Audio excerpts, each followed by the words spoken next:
Good morning, dear students.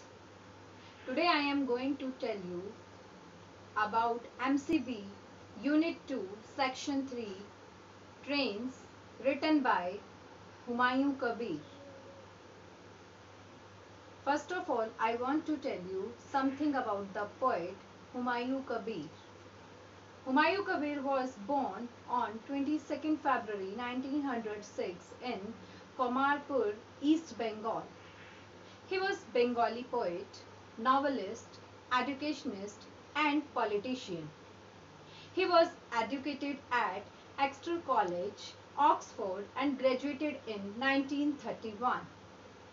Kabir had been heavily involved with the Oxford Union during his student days, having been elected secretary in 1930 and librarian in 1931. Kabir published a book of poems in Oxford in 1932 and continued to write poetry, short stories and novels after his return to India.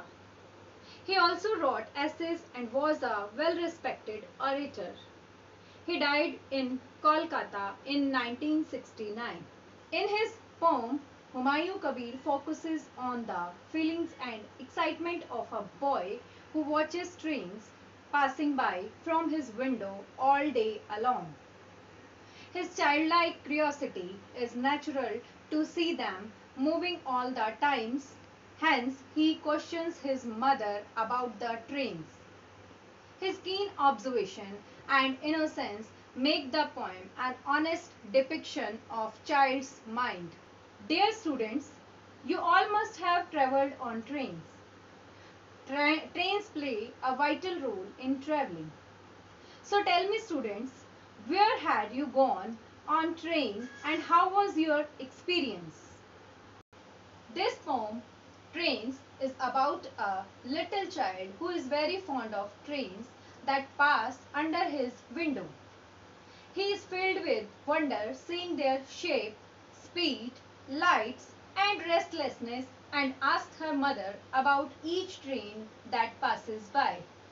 The poem is therefore about different kinds of trains and his reaction on seeing them. The boy describes the running trains to his mother as per his perception. In the first stanza, the child sees a train without any windows and doors, which is actually a goods train, and he compares the train with that of an elephant. Just as an elephant is huge, similarly, the goods train moving and covering his journey in a tedious or tired way moves in a dark shadow. Here the train is being compared to an elephant which is as big as a train. In the second stanza, the child again sees a passenger train and hence this train has doors and windows. And the light inside the train looks from far as if some shining lamps are passing the way. This train whizzes past and appears as if there is a marriage and the train moving is a procession which is decorated, beautiful and shining. The wheels of the train make a rhythmic beat of music and the child compares it with a moving wedding procession which moves in rhythm.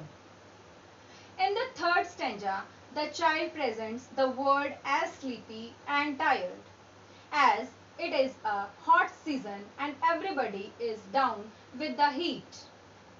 Even the crow does not cry because of the heat and the dog hangs its tongue outside being thirsty. But even in this scorching hot day, the child's amusement needs no retirement and he watches the trains passing by continuously in that sunny afternoon.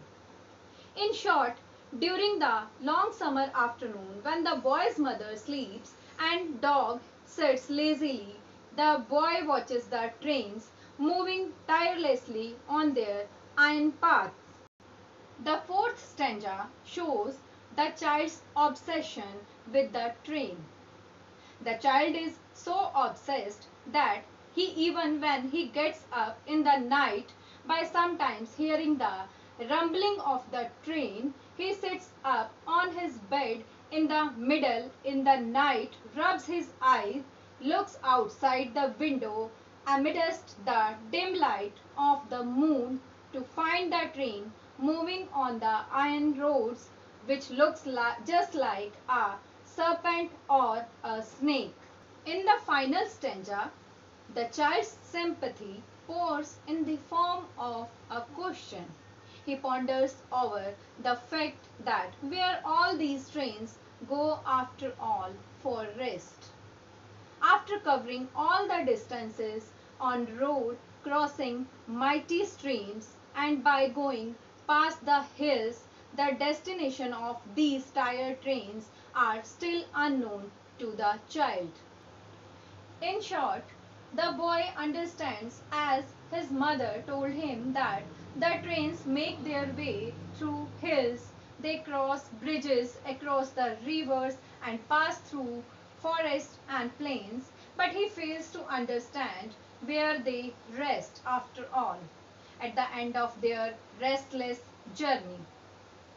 So, dear students, that's all about the summary of the poem Trains. I hope you all have understood it properly. Thank you and have a nice day.